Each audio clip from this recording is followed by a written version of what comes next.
طول بالك يا اخي، خليني افهمك الموضوع يا اخي، طول بالك. حرف يلا. يا بابا واقف لا تقلعوا لعمه. شايف؟ خير برضه يعني اطلع. ليش ما قلعوا؟ بعد ما اللي عمله بأمك بدك يعني عيفه لسه؟ ليش ما بدي أقلعه؟ يا بابا لا تروحوا تظلموا، اسمع منه بعدين شو بدك اعمل. اظلمون؟ أعوذ بالله، شو بدي أظلم فيه؟ شفته بعيني كان عم بكب عليها الحليب. بس لانك يا اخي ما سمعت مني شيء، خليني احكي لك وشو بدك اعمل بعدها. ما بدك تعرف انا ليش هيك عملت؟ لا، شو بده يسمع منك يعني؟ يلا قلعوا من البيت، شو بده يسمع منك؟ شو بدي اسمع منه؟ خلص لا تحكي ما بدي اسمع منك. شو بدك؟ شو بدك تبرر؟ روح طلع لبرا، نلع اطلع. بابا لا تقلعوا، إذا تقلعوا انا بدي اروح معه. اسمع منه، خليه يحكي لك كل شيء. ابني انت مالك علا، روح لجوا ما بتعرف شيء. يا عيني عليك يا اخي، منيح تذكرت انه هذا ابنك وعايفه بايد وحده مثل هي، كانت راح تروح لك ابنك. بتعرف هذا الشيء ولا لا؟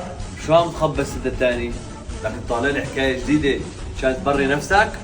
شو هالحكي؟ شلون يعني رح تخلص على ابني؟ شو فهمني شو؟ شفت؟ رح يلاقي تبريره لحاله، لا تصدقوا لو شو ما حكى. لا تصدق انا شو ما حكيت يا اخي، انا زلمه كذاب، بس بدك تتاكد بنفسك. في بالكاسه شويه حليب، شربها اياها لمرتك. اذا شربت الكاسه يا اخي معناتها انا كذاب، رح اشيل حالي والقلع من هون. بس اذا ما شربت رح تضطر انك تسمعني للاخر. ايه؟ بشربها، ليش لا؟ خدي اشربي، فرجي لاخوي المصون اللي مفكر حاله صح انه انت ما بتقدري لا بتطعني بظهري. خيه خلي يشوف عينه. لا، ما فيني اشرب. شو؟ كيف يعني ما رح تشربي؟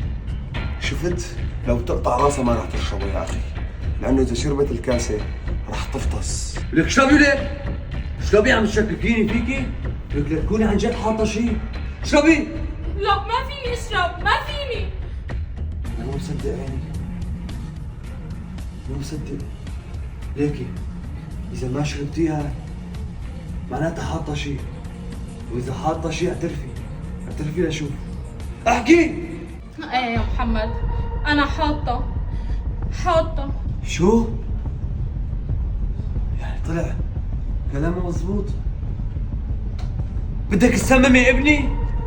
ابني وحيدي اللي الله حرمني اولاد من بعده، بدك تروحي لي اياه؟ والله لا اكسر راسك. اوعك يا اخي تغلط هالغلطه.